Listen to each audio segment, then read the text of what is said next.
Formal nang umupo bilang bagong chairperson ng Bangsamoro Commission for the Preservation of Cultural Heritage si Robert Alonto sa isinagawang Assumption Ceremony nitong May 5, 2026 sa Bangsamoro Museum bilang bahagi ng transisyon ng pamunuan ng komisyon. Narito ang buong report.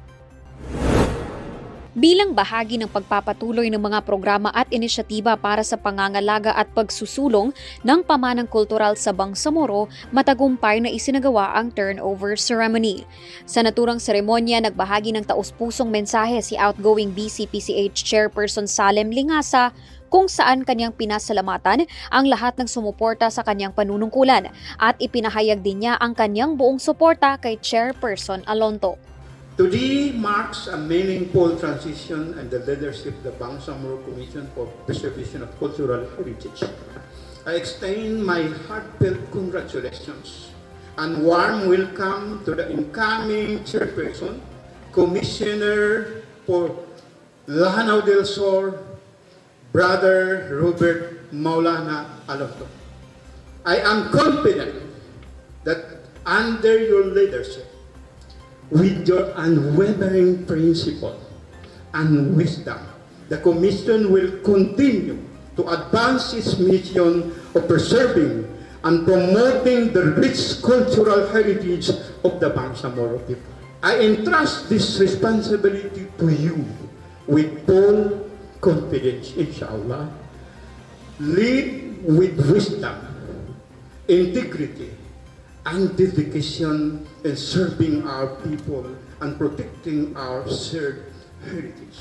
My fellow commissioners who are now with us through Zoom and the entire BCPH family, from the regional office to the provincial offices, thank you very much for your hard work, commitment, and professionalism. Once again, ang support ko sa lahat ng commissioners, lahat ng staff galing provinces, alhamdulillah, only Allah can give you reward for your efforts. To our provincial offices, thank you for bringing our program closer to the communities and making heritage preservation meaningful at the grassroots level. To Chairperson, Brother Maulana Alonto, you have my full support and prayers, inshallah. May Allah continue to guide us all in preserving the cultural heritage of the Bangsamoro people. Sinundan ito ng mga mensahe mula sa mga commissioner na kumakatawan sa mga lalawigan sa mainland at island provinces ng Bangsamoro Autonomous Region in Muslim Mindanao, kung saan kanilang ibinahagi ang kahalagahan ng pagpapatuloy ng mga programa para sa pangangalaga ng kasaysayan, tradisyon at pagkakakilanlang pangkultura ng mamamayang Bangsamoro. Gayon din ang kanilang suporta sa buong pamunuan ng komisyon. Isinagawa rin ang formal na turnover at simbolikong pagpapasa ng pamumuno na inaasahang mangunguna sa susunod na yugto ng mga programa at inisyatiba ng komisyon. Sa acceptance speech ni Chairperson Robert Alonto, binigyang diin niya ang mahalagang papel ng komisyon na higit pa sa usaping administratibo. The BCPCH as an institution stands as a guardian of memory, identity, and continuity for the Bangsamoro people. To lead it is not merely an administrative task, it is a solemn task.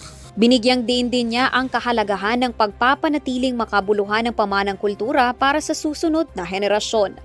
Our task is to ensure that the historical and cultural heritage of the Bangsamoro is not only preserved, but made meaningful, inspirational, instructive, and accessible for generations to come.